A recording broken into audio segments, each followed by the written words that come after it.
नमस्कार, मैं हूं ब्रजेश चौकसी और आप देख रहे हैं हमारा खास कार्यक्रम अटेंशन। और अटेंशन में चर्चा होगी बूथ पर ध्यान, क्या बढ़ेगा मतदान। किसी भी देश में लोकतंत्र की कामयाबी के लिए यह जरूरी है कि लोग बढ़ चढ़कर मतदान में हिस्सा लें। लेकिन शुरुआत के 2 चरणों में चौंकाने वाला ट्रेंड देखने को मिला है। दोनों ही चरणों में वोटिंग कम हुई, लिहाजा राजनीतिक दलों की टेंशन बढ़ी हुई है। लेकिन अब बीजेपी ने मतदान बढ़ाने के लिए प्लान तैयार किया है। वो हर रोज बूथ स्तर पर मॉनिटरिंग करेगी। विधायकों और मंत्रियों को भी और सक्रिय होने के निर्देश मिले हैं। लेकिन कांग्रेस की तरफ से मतदान बढ़े, इसके लिए कोई रणनीति बनती नहीं दिख रही है। ऐसे में अब ये समझना होगा कि क्यों बीजेपी मतदान बढ़ाने पर जो ज़्यादा फोकस कर रही है और कांग्रेस को इसकी चिंता क्यों नहीं है। कहीं कांग्रेस इस मुगालते में तो नहीं है कि कम वोटिंग परसेंट उसके लिए फ़ायदेमंद साबित होगा। और क्या बीजेपी बूथ को मजबूत करते करते वोटर्स के और करीब पहुंच जाएगी। आज चर्चा में इन्हीं सवालों के जवाब तलाशेंगे, लेकिन पहले देखिए रिपोर्ट।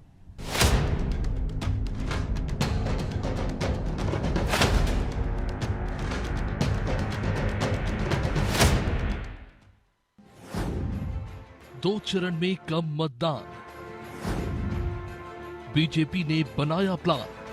पहले और दूसरे चरण में हुए कम मतदान ने बीजेपी और कांग्रेस के चेहरे पर चिंता की लकीरें खींच दी हैं। वोटिंग के प्रति वोटर्स की उदासीनता ने राजनीतिक दलों को हैरान किया। हालांकि मतदान का प्रतिशत कैसे बढ़े, इसके लिए बीजेपी और कांग्रेस ने अब अपनी रणनीति में बदलाव करने का सोचा है। अगर बात बीजेपी की करें तो बूथ स्तर की हर रोज मॉनिटरिंग करेगी। बीजेपी मुख्यालय में चुनाव प्रबंधन समिति रोज स्थानीय नेताओं से फीडबैक लेगी। पन्ना और अर्ध पन्ना प्रमुखों के साथ ही विधायक और मंत्रियों को भी सक्रिय होने के निर्देश मिल चुके हैं। कुल मिलाकर बीजेपी हर कीमत पर वोटिंग परसेंट को बढ़ाना चाह रही है।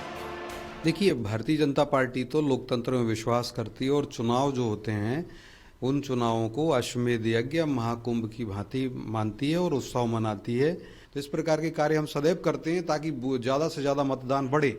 लेकिन मैं बताऊं, जो मध्य प्रदेश में मतदान में जो कांग्रेस समर्थित जनता है वह जनता कांग्रेस की नीतियों के कारण विमुख हो गई है, इसलिए वह बूथ तक नहीं जा रही है। इधर कांग्रेस कम मतदान को उसके पक्ष में बता रही है, लेकिन सच तो ये है कि धड़कनें तो उसकी भी बढ़ी हुई हैं।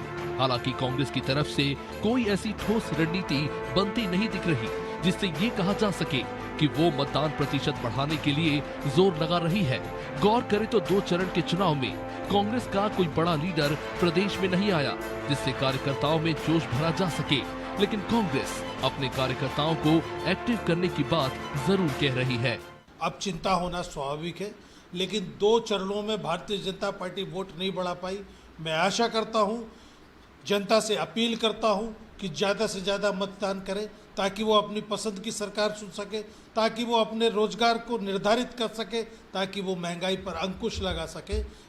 हम लगातार प्रयास कर रहे हैं कि किसी तरीके से तीसरे चरण का वोट जो है वो ज़्यादा से ज़्यादा मतदान केंद्रों तक पहुँचे और मतदान में लोकतंत्र को मजबूत करने का काम करें। लोकतंत्र का महापर्व वोटर्स के बिना सूना सा है। इतना ही नहीं, मतदाताओं का घर पर रहना भी सियासी दल की जीत हार में बड़ा अंतर पैदा करता है। लिहाजा बीजेपी ने तो एड़ी चोटी का जोर लगाना शुरू कर दिया है ताकि लोगों को घर से बाहर निकालकर मतदान केंद्रों तक लाया जा सके। लेकिन कांग्रेस अपने अंदरूनी मामलों में ही फंसी हुई है। लिहाजा कांग्रेस का फोकस ना मतदाताओं पर है, ना ही उम्मीदवारों पर। ब्यूरो रिपोर्ट, अनादि टीवी।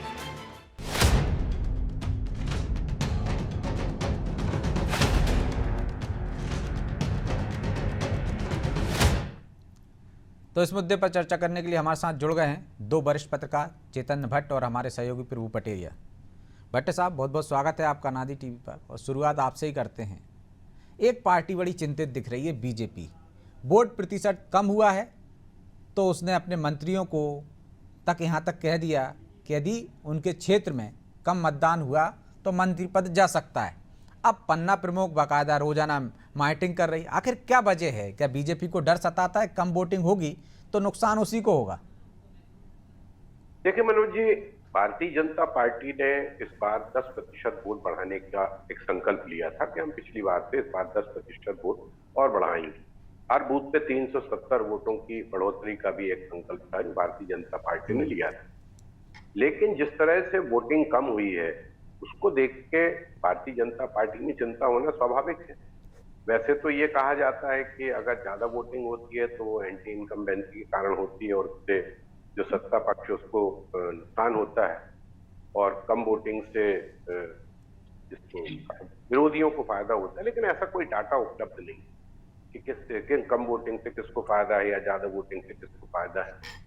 जाहिर सी बात है कि जिस तरह की राजनीति आजकल वर्तमान में चल रही है उससे निराश है मतदाता, क्योंकि जिस तरह के मुद्दे भारतीय जनता पार्टी उठा रही है और कांग्रेस उसका जवाब दे रही है, उससे लोगों में ये लगने लगा है कि जो राजनीतिक दल हैं उनके पास कोई ऐसा विचार नहीं है जो आम जनता से जुड़ा हुआ हो, जो आम जनता की भलाई के लिए। कहीं हिंदू मुसलमान की बात हो रही तो कहीं मंगलसूत्र की बात हो रही तो कहीं सनातन की बात हो रही। तो असली मुद्दे हैं आम जनता से जुड़े हुए, उन पर कोई बात नहीं करना चाहता। ये ठीक है कि कांग्रेस और इंडी गठबंधन इस तरह के मुद्दों को उठा रहा है, लेकिन वो भी कोई प्रभावी ढंग से उन मुद्दों को नहीं उठा पा रहा जिससे आम मतदाता उनसे जुड़। दूसरा एक जो कारण कहा जा रहा है कि गर्मी काफी है इसलिए लोग नहीं निकले, तो पिछली बार भी मई में चुनाव हुआ था तब भी गर्मी रही होगी, कोई गर्मी पहली बार तो आई नहीं है। मुझे लगता है कि अब लोगों को ये लगने लगा है कि हम जिसको वोट देते हैं, जिस पार्टी को वोट देते हैं, जिस उम्मीदवार को वोट देते हैं, वो कब दूसरी पार्टी में चला जाए अपना दल बदल के, ये भरोसा नहीं। सबसे बड़ा उदाहरण आपने आज देख ही लिया होगा इंदौर में कि जो प्रत्याशी थे वहां कांग्रेस ने अपना नामांकन वापस ले लिया, वो भारतीय जनता पार्टी में शामिल हो गए। तो जब मतदाता को ये लगने लगा कि हमें किसी पे भरोसा ही नहीं बचा है तो हम काहे के लिए वोट देने जाए इतनी गर्मी। दूसरा जो भारतीय जनता पार्टी ने एक 400 पार का जो नारा लगाया था और जो एक नैरेटिव सेट किया था, उससे भी कार्यकर्ताओं को लगा कि यार हम तो 400 पार हो ही रहे हैं, तो हमारा प्रधानमंत्री कह रहा है कि हम 400 पार जा रहे हैं तो हम काहे के लिए तकलीफ उठाएं, इतनी गर्मी में घर घर जाएं और लोगों को नहीं कराएं। कांग्रेस के सामने तो कोई ऐसी ना संकल्प था ना कोई उनके पास आंकड़े, वो तो भगवान भरोसे चल रहे थे कि जो आ गया तो आ गया, नहीं आया तो नहीं आया। तो ये जो परिस्थितियां हैं, राजनीति के प्रति जो उदासीनता और जो अविश्वास की स्थिति बन रही है, ये लोकतंत्र के लिए बहुत ही घातक है। आप देखिए कि जो नए वोटर आए हैं उनमें भी प्रतिशत जो है वोटिंग करने का बहुत कम है, जबकि पहली बार वोटिंग करने का अपना एक बड़ा उत्साह होता है। बिल्कुल लोग जाते हैं वोटिंग करने के लिए, लेकिन जिस तरह से उन्होंने भी वोटिंग के प्रति अपनी नकारात्मकता दिखाई है, वो भी वास्तव में एक बहुत ही घातक है लोकतंत्र के लिए। क्योंकि अगर मान लीजिए 50% वोट पड़ रहे हैं किसी देश में और 26% वोट अगर किसी पार्टी को मिल जाता है, तो आप ये मान के चलिए कि 100% से 26% वाला राज कर रहा है। तो ये लोकतंत्र की जो एक परंपरा हमारे यहाँ है कि प्रत्येक व्यक्ति को वोट देना चाहिए, लेकिन राजनीतिक दलों के व्यवहार से मुझे लगता है कि उदासीनता मतदाताओं में बढ़ी है। तो इसका फर्क क्या एक ही राजनीतिक दल को पड़ेगा यदि उदासीनता है, निराश है मतदाता? वो तो दोनों दलों को पड़ेगा, कोई शक नहीं। लेकिन चूंकि भारतीय जनता पार्टी बहुत इस मामले को बहुत गहराई से ले रही है, और आपने देखा होगा कि अमित शाह जी ने स्पष्ट तौर पे कह दिया है कि जो मंत्रियों के इलाके में वोट कम होगा उनको हटा दिया जाएगा और जिन विधायकों के इलाके में वोट ज्यादा होगा उनको मंत्री पद दिया जाएगा। तो यहाँ तो जो मंत्री हैं मध्य प्रदेश के, उनमें दुख की उनके हृदय की धड़कनें बढ़ी हुई हैं, और वो जो विधायक जिनके यहाँ अच्छी वोटिंग हुई वो मंत्री बनने का सपना सोचने लगे हैं। तो सवाल इस बात का है कि कांग्रेस को या भाजपा सबसे बड़ी जिम्मेदारी होती है, और हो सकता है भविष्य में जिसके यहाँ ज्यादा मतदान हुआ हो वो दावेदारी भी करने लगे कि इस आधार पर मुझे मंत्री पद दे। बिल्कुल कर सकता है, बिल्कुल कर सकता है, इसमें कोई शक नहीं। जब अमित शाह जो प्रधानमंत्री के बाद दूसरे नंबर के नेता माने जाते हैं, अगर उन्होंने इस तरह की बात कही है तो बिल्कुल दावेदारी कर सकता है कि आपने तो खुले बैठक में कहा था कि भाई जिनके यहाँ वोटिंग कम हुई उनको मंत्री पद से हटा दिया जाएगा। तो मुझे तो लगता है कि मध्य प्रदेश में 12 मंत्री ऐसे हैं जिनके यहाँ वोटिंग कम हुई, तो किस किस को हटाया जाएगा, किस किस को बनाया जाएगा, ये भी बड़ा एक सवाल है। लेकिन अब ये तीसरे चरण में क्या होता है, कोशिश तो भारतीय जनता पार्टी पुनः कर रही है कि हर बूथ से फीडबैक लेगी, ये करेगी वो करेगी, लेकिन किसी भी व्यक्ति को घर से बेवजह जबरदस्ती नहीं निकाल सकता कोई भी व्यक्ति।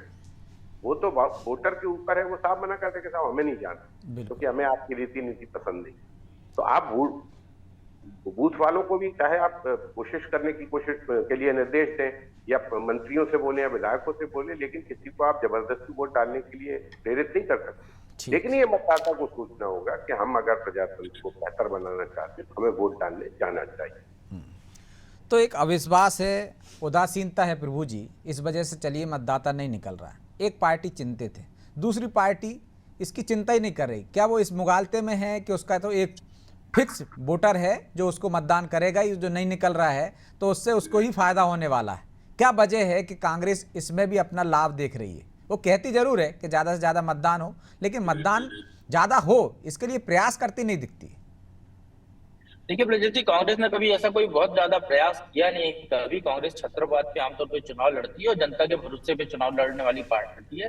कांग्रेस के नेता ही कहते रहे हैं, आप याद कीजिए विधानसभा चुनाव में जो उस समय के अध्यक्ष कमलनाथ भी कहते थे कि हमारा चुनाव तो जनता लड़ेगी। लगभग पूरे देश में यही स्थिति है। कांग्रेस संगठन उस तरीके से काम नहीं करता, ना वैसा कैडर बेस उनका है जो भारतीय जनता पार्टी करती है। खास बात यहाँ पर ये है कि इस बार का मुकाबला उस तरीके का है जो क्रिकेट टीम होती है। अभी तक आईपीएल का समय है, उसको दंगल से भी देख सकते हैं कि एक मजबूत पहलवान जो बार बार जीत रहा है उसके सामने एक कमजोर पहलवान हो तो लोग दंगल देखने नहीं जाते।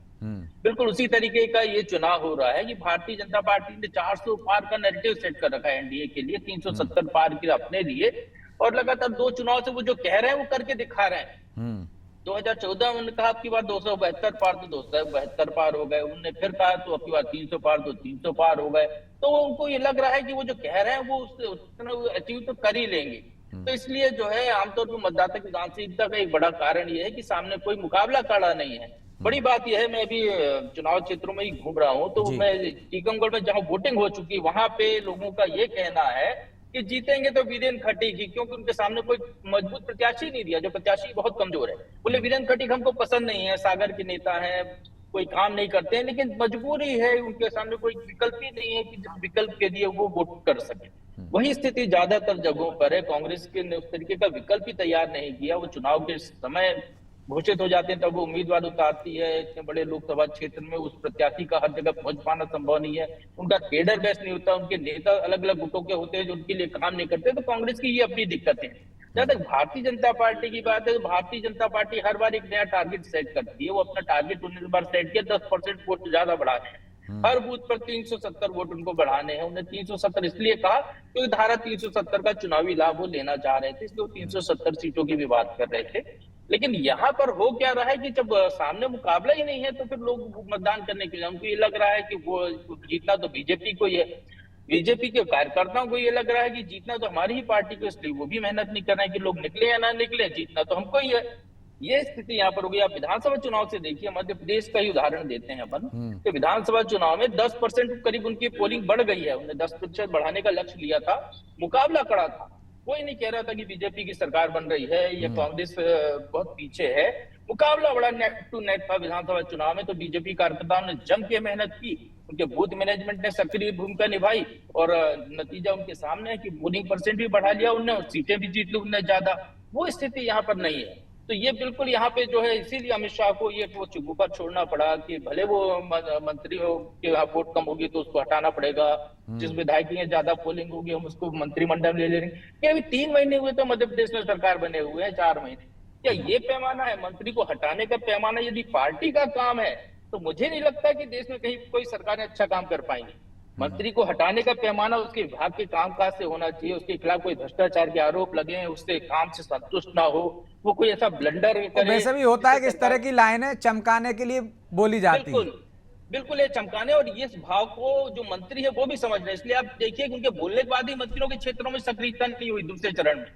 विधायक जरूर वोट बढ़ा सकते हैं जिससे उनके नंबर बढ़ जाए। जैसे इंदौर का ही मामला देख लें अपन, तो इंदौर में उस बम को लाने की कोई जरूरत नहीं थी। अक्षय बम को, अक्षय बम कोई ऐसा बड़ा कैंडिडेट नहीं था जिससे बीजेपी को कोई बहुत ज्यादा खतरा हो। लेकिन कुछ नेताओं ने अपना नंबर बढ़ाने के लिए कि भाई हम हैं तो बम है, तो उन्होंने बम को जो है पुष्टि बम कर दिया कांग्रेस का, और इस तरीके की स्थिति वहां पे पैदा कर।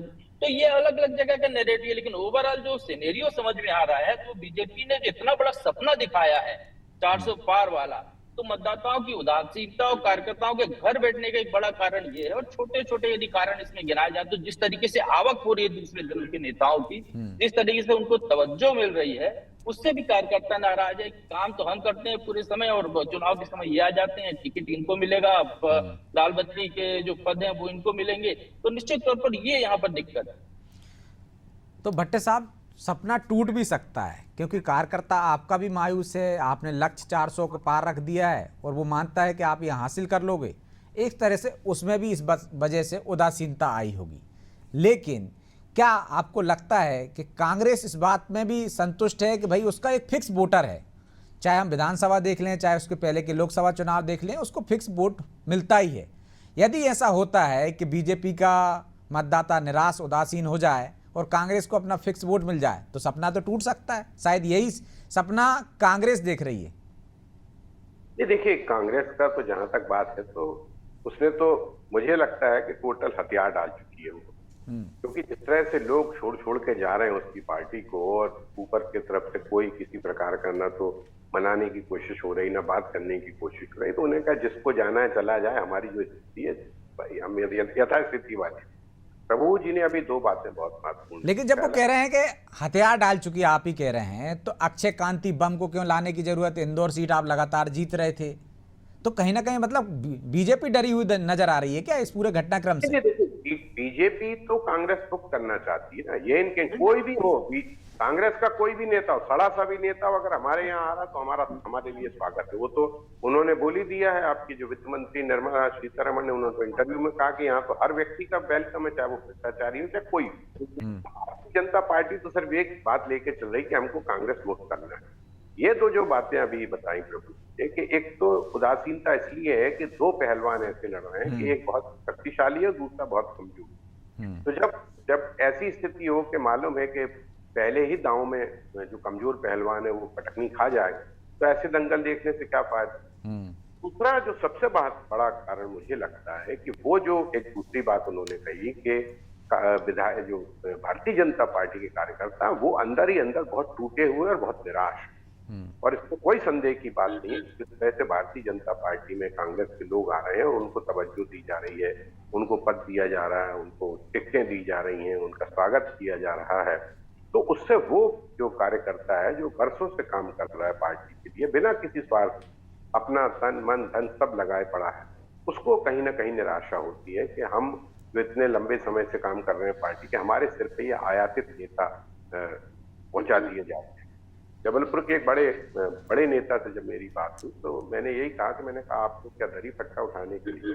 तो उन्होंने कहा कि नहीं, हम दरी फट्टा उठाने के लिए नहीं है, पहले हम पोछा लगाते हैं, फिर झाड़ू लगाते हैं, फिर दरी बिछाते हैं, फिर गत्ता बिछाते हैं, उसमें फूल डालते हैं, उसके बाद जो बाहर से आ रहे हैं उनका हम स्वागत करते हैं। तो इस तरह की जो निराशा है, ये बात ठीक है कि अनुशासन बहुत ज्यादा है पार्टी में, इसलिए वो कुछ खुल के नहीं बोलते, लेकिन अंदर ही अंदर जिस तरह की महसूस कर रहे हैं भारतीय जनता पार्टी के, ये शीर्ष नेतृत्व को देखना चाहिए कि उनके जो अपने, क्योंकि देखिए जो लोग आ रहे हैं वो उस पार्टी के सगे नहीं हुए जिस पार्टी ने उनको सब कुछ दिया, तो वो आपके अपने कैसे हो सकते हैं, ये भी पार्टी को सोचना चाहिए। लेकिन तो वो तो सिर्फ यूज करने के लिए ला रहे हैं ना, यूज एंड थ्रो करते रहते हैं वो तो। चौधरी राकेश सिंह चतुर्वेदी उदाहरण है, बहुत सारे ऐसे उदाहरण हैं, बहुत से लोग हैं ये। लेकिन ये कांग्रेसियों को भी समझना चाहिए कि जिस पार्टी में हम जा रहे हैं वो यूज एंड थ्रो वाली पार्टी। आज आपका स्वागत कर रहे हैं, अभी आप देखिए जो लोग भी वहां से आए हैं, कांग्रेस से आए भारतीय जनता पार्टी से, उनका जो भारतीय जनता पार्टी कार्यकर्ता उनके साथ कोई संबंध नहीं, वो किस तरह की रीति नीति में चलते हैं उनके बारे में उनको कोई जानकारी है, और भारतीय जनता पार्टी भी उनको हे दृष्टि से देखता है। तो ये जो तमाम चीजें हैं, लेकिन चूंकि एक बात है कि हमको कांग्रेस मुक्त कर देना, तो इसके लिए भारतीय जनता पार्टी सब तरह के प्रयास कर रही है।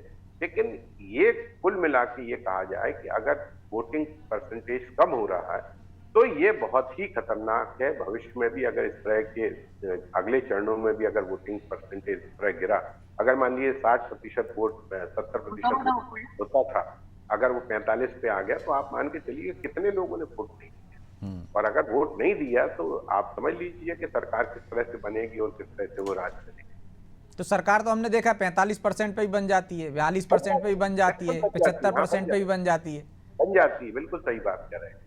तो ये, लेकिन ये एक तरीका ठीक नहीं है ना कि 100% पे अगर 40% वाला राज कर रहा है, तो फिर इसका मतलब है कि काहे का लोग मुझे तो लगता है कि फिर तो किसी तरह का कानून बना के आप लोगों को मजबूर कर सकते हैं। तो किसी प्रकार का एक ऐसा कानून होना चाहिए कि ये आपको एक जिम्मेदारी का काम हो, जिसको आपको पूरा करना हो। ठीक है, कोई ऐसी परिस्थितियां हैं जिसमें आप नहीं वोट डालने जा पा रहे हैं तो एक अलग बात है, लेकिन कम से कम 80% वोटिंग तो होना ही चाहिए। ये तो बहुत जरूरी है। अगर आप प्रजातांत्रिक देश में रह रहे हैं, लोकतांत्रिक देश में रह रहे हैं, तो जनता सरकार चुनती है, और अगर जनता ही सरकार नहीं चुनने जा रही तो फिर मतलब ही नहीं है प्रजातंत्र। तो प्रभु जी, कानून तो बनना चाहिए, और हो सकता है जागरूकता से नहीं आए तो आगे भविष्य में ऐसा कुछ हो भी जाए। लेकिन एक और कहावत है, और कहा भी जाता है बीजेपी में, जब बीजेपी हारती है तो कहते हैं कि उसे किसी और ने नहीं हराया, विरोधियों ने नहीं हराया, पार्टी के कार्यकर्ताओं ने ही हराया। तो कहाँ यही डर भी है कि कार्यकर्ता कहीं दूसरे दलों से आ रहे लोगों को, जिस तरह से बीजेपी कांग्रेस मुक्त तो करना चाहती भारत, लेकिन खुद कांग्रेस युक्त होती जा रही है, तो उसकी वजह से भी एक चिंता है। इस कारण नए नए हथकंडे अपनाए जा रहे हैं, चाहे चमकाया जा रहा हो, चाहे पन्ना प्रमुख या बूथ मैनेजमेंट की बात की जा रही हो। हाँ, नहीं ब्रजेश जी, कांग्रेस मुक्त बीजेपी करना नहीं चाहती है देश को। यदि बीजेपी कांग्रेस को देश मुक्त कर देगी तो बीजेपी को छोटी छोटी क्षेत्रीय पार्टियों से लड़ना पड़ेगा, जो बीजेपी के लिए नहीं हित में नहीं होगा। जो मैंने पहले कहा था कि एक मजबूत पहलवान छोटे छोटे पहलवानों से कहां तक लड़ेगा। निश्चित तौर पर तो फिर आपको अपने सामने वाले विरोधी को भी तो इतना मजबूत होने देना पड़ेगा ना कि आप उससे लड़ सको। आप तो कमजोर कर रहे हो। नहीं, एक नैरेटिव सेट कर दी। कांग्रेस को जिंदा रखना चाहती, मरी लाश रखना चाहती है कि वो कांग्रेस रहे। आप देखिए, नरेंद्र मोदी या अमित शाह वो किसकी बात करते हैं? वो कांग्रेस राहुल गांधी की बात करते हैं, शहजादे की बात करते हैं, वो तेजस्वी यादव की बात नहीं करते हैं, वो छोटे दलों के नेताओं की बात नहीं करते हैं, बसपा की बात नहीं करते हैं। वो इसलिए बात करते हैं क्योंकि वो राष्ट्रीय दल है। वो छोटे दलों से उलझेंगे तो उनका कद छोटा हो जाएगा। क्योंकि कांग्रेस को रखना चाहते हैं, लेकिन कांग्रेस को कमजोर भी करना चाहते हैं। वो पूरे देश में एक माइलस्टोन सेट करना चाहते हैं। इस देश में पंडित जवाहरलाल नेहरू को ही सौभाग्य प्राप्त हुआ कि लगातार 3 बार प्रधानमंत्री बने। उसके बाद ये सौभाग्य अब नरेंद्र मोदी को प्राप्त होने का अवसर है। इस देश में राजीव गांधी की सरकार को 400 से ज्यादा सीटें मिली थी। उसके बाद इस देश में नरेंद्र मोदी को सौभाग्य प्राप्त हो रहा है कि इनकी मेहनत कर देंगे तो उस रिकॉर्ड को भी तोड़ लेंगे। तो इस देश में एक नया रिकॉर्ड बनाना चाहते हैं, एक नया माइलस्टोन सेट करना चाहती है बीजेपी कि हमने 40 साल में वो हासिल कर लिया जो 140 साल में कांग्रेस पहले थी, और 140 साल में कांग्रेस कहां से कहां पहुंच गई। तो वो एक नैरेटिव सेट करने का पूरा खेल है। वो संख्या बल बढ़ाना चाहते हैं। देखिए, उसको सरकार में कोई विधेयक पारित करने के लिए उनको कोई ऐसा जरूरी नहीं कि 400 ही सांसद हो उनके पास। उन्हें 272 में भी बड़े बड़े काम कर लिए। उन्हें राज्यसभा में बहुमत न होने के बावजूद वो सारे काम कर लिए। तो वैसी स्थिति उनके नहीं है। वो केवल एक संदेश देना चाहते हैं। और इससे ये होता है ब्रजेश जी, आप ये देखिए कि देश में जब खिचड़ी सरकार रही थी, यूपीए की सरकार रही हो चाहे एनडीए की सरकार रही हो, तो ग्लोबल स्तर पर भारत के प्रधानमंत्री की वो इमेज नहीं होती, वो ताकत नहीं होती है। इंदिरा गांधी के बाद यदि राजीव गांधी के बाद नरेंद्र मोदी को गिना जा रहा है तो इसलिए गिना जा रहा है क्योंकि पीछे संख्या बल है। देश की जनता ने, भारत जो दुनिया का सबसे बड़ा लोकतंत्र है, उस लोकतंत्र के ज्यादातर लोगों ने एक व्यक्ति को अपना प्रधानमंत्री चुना और बड़ी संख्या में वोट देकर चुना। तो पूरे देश में ग्लोबल लीडर की जो इमेज है, जिससे भारत को विश्व गुरु जो बनाना चाहते हैं, तो गोल बड़ा है बीजेपी और नरेंद्र मोदी का। इसलिए उनको यहाँ पे 400 सीटें चाहिए, इसलिए उनको हर बूथ पर 10% वोट चाहिए, इसलिए उनको हर बूथ पर 370 वोट ज्यादा चाहिए, इसलिए उनको कमजोर कांग्रेस चाहिए, उनको क्षेत्रीय दल नहीं चाहिए। वो क्षेत्रीय दलों से उलझेंगे तो हार जाएंगे। दक्षिण भारत में बीजेपी आज तक अपनी जगह इसीलिए नहीं बना पाई कि वहां क्षेत्रीय दल है। जहां पर भी जातिवादी राजनीति होगी, जहां पर भी भाषावाद की राजनीति होगी, वहां पर राष्ट्रीय स्तर की पार्टियां सर्वाइव नहीं कर सकती हैं। तो निश्चित तौर पर वो उस चीज को समझते हैं, वो इसलिए वो राष्ट्रीय मुद्दों की बात करते हैं। एक लड़ने के लिए राष्ट्रीय दल को सामने रखना चाहते हैं, उसको कमजोर रखना चाहते हैं। वो सिर ना उठा पाए, हम मजबूत रहे, वो रहे तो जिंदा, लेकिन वो कमजोर रहे। कमजोर करने की कोशिश तो है भट्टे साहब, लेकिन लाख जतन के बाद भी तो वोट परसेंट बढ़ नहीं रहा है ना। सारे हथकंडे अपना लिए उन्होंने, 370 का नारा दे दिया उन्होंने, हर बूथ पर उन्होंने मजबूती से अपना कैडर खड़ा कर लिया। कैडर बेस्ड पार्टी है। जब वो ऐसा नहीं कर पा रही है तो दूसरे दलों से तो उम्मीद की भी नहीं जा सकती। तो फिर क्या करें और क्या करना चाहिए? वही एक बहुत बड़ी निराशा और एक बड़ा सोच का विषय बन गया भारतीय जनता पार्टी के लिए कि हम इतने लंबे समय से प्रयास कर रहे हैं। एक एक पन्ना प्रमुख बना दिया, एक एक बूथ प्रमुख बना दिया, तमाम लोगों को संकल्प लक्ष्य दे दिया कि आपको ये करना है। उसके बाद अगर वोटिंग परसेंटेज नहीं बढ़ रहा तो निश्चित तौर पे उनके लिए चिंता होना बहुत स्वाभाविक बात है। क्योंकि जो वो एक उत्साह था उनके मन में कि हमने जैसे पिछली बार इतने वोट बढ़ा लिए थे, 10% या 7% वोट बढ़ा लिए थे, इस बार हम उसको और आगे बढ़ा के 10% और वोट बढ़ाएंगे, लेकिन यहाँ 10% तो बढ़ाने की बात करो, 15% और 17% वोटिंग गिर गई है। तो ये भारतीय जनता पार्टी के लिए बहुत ही चिंताजनक बात है, इसमें कोई संदेह की बात नहीं। और जैसा भी प्रभु जी ने भी कहा कि मुझे भी सही लगता है कि ये मारना नहीं चाहती है, भारतीय कांग्रेस को खत्म नहीं करना चाहती, उसको बिल्कुल कमजोर करना चाहती है ताकि वो सिर ही ना उठा सके। तो लेकिन कमजोर करेंगे तो वैसा ही होगा ना जो उन्होंने किस्सा सुनाया है कि मजबूत पहलवान के सामने कमजोर बिल्कुल, होगा बिल्कुल, तो वही होगा, देखने वही कौन होगा। जाएगा दंगल, तो मतदान करने कौन जाएगा फिर? ये भी एक बड़ा भारी सवाल है कि अगर आप विपक्ष को बिल्कुल कमजोर कर दोगे तो फिर ठीक है, तो फिर आप ही का राज रहेगा, जो भी वोट आएगा वो आपकी झोली में आना, चाहे 25% आए, चाहे 20%, चाहे 10% आए। क्या उनको लगता है हम अपना वोटर तो निकाल ही लेंगे, थोड़ा बहुत कम रहेगा? निकाल लेंगे। कांग्रेस को भी ये लगता है कि आज की स्थिति में क्या हमारा जो वोट है, वोट परसेंट है 35-40 जो भी है, वो तो हमको वोट दे ही देगा, क्योंकि परंपरागत वोट इधर से उधर होता नहीं है। तो वो तो बिल्कुल तो इसलिए कह सकते हैं कि दोनों ही दल मुगालते में हैं। निकालते में जी रहे हैं। चलिए, बहरहाल समय इजाजत नहीं देता, इसलिए चर्चा को यहीं विराम देंगे। आपका बहुत बहुत धन्यवाद हमसे जुड़ने के लिए। तो बूथ पर ध्यान तो दे रही है बीजेपी, लेकिन जो लक्ष्य तय कर रखा है उस तक पहुंच नहीं पा रही लाख जतन के बावजूद। क्या दोनों ही दल वाकई में मुगालते में हैं? कि यदि अधिक मतदान होगा तो बीजेपी को लगता है कि हम जो लक्ष्य लेकर चल रहे हैं वो हासिल कर लेंगे, इसलिए वो जतन कर रही है। कांग्रेस को लगता है कि कम मतदान होगा तो उसके फेवर का मतदाता निकल रहा है, लेकिन बीजेपी के फेवर का नहीं निकल रहा है, इसलिए उसे फायदा होगा। लेकिन किसे फायदा होगा, किसे नुकसान होगा, ये तो आने वाले परिणाम बताएंगे। बहरहाल तो दोनों ही दल अपनी अपनी ढपली, अपना अपना राग अलप रहे हैं। बहरहाल अटेंशन में आज इतना ही, मुझे दीजिए इजाजत और आप देखते रहिए अनादि टीवी। नमस्कार।